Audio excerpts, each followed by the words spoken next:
Nous sommes dans un établissement scolaire hongrois, une classe d'allemand où la moitié des élèves manquent à l'appel, et pas à cause de la grippe, mais plutôt d'un événement Facebook baptisé « Je n'irai pas à l'école », une journée de solidarité pour les professeurs excédés par le système éducatif de leur pays.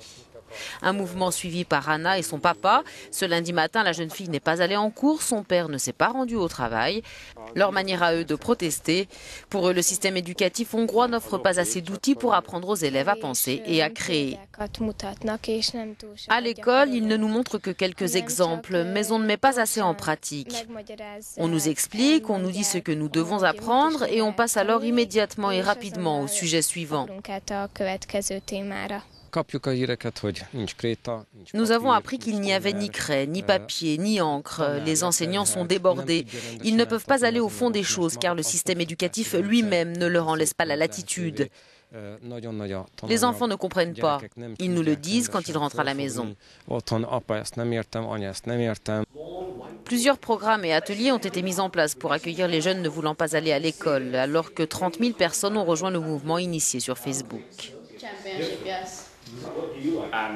Autre forme de protestation sur le réseau social en ligne, la chemise à carreaux devenue un symbole de solidarité avec les enseignants. Des professeurs écœurés par le système éducatif hongrois, un système où tout est centralisé et qui ne leur laisse, disent-ils, aucune liberté ni souveraineté. L'autonomie de l'école a été totalement abolie. Nous devons enseigner aux enfants selon un programme centralisé dans lequel nous ne pouvons changer que jusqu'à 10% du contenu dans certaines sections. C'est très peu. La plupart des enseignants sont heureux de voir qu'autant d'adolescents, mais aussi de parents, les soutiennent.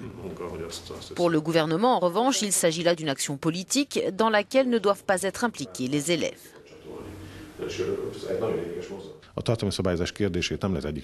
Le problème du contenu du programme ne peut pas être résolu du jour au lendemain, sinon beaucoup l'auraient déjà fait depuis des décennies, or ce n'est pas arrivé.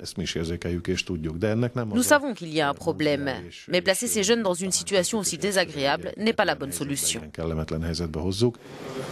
Toutefois, le gouvernement hongrois reconnaît avoir fait des erreurs qu'il tente désormais en partie de réparer via de permanentes négociations avec les enseignants. Il prévoit ainsi l'instauration de nouvelles règles dès le prochain semestre.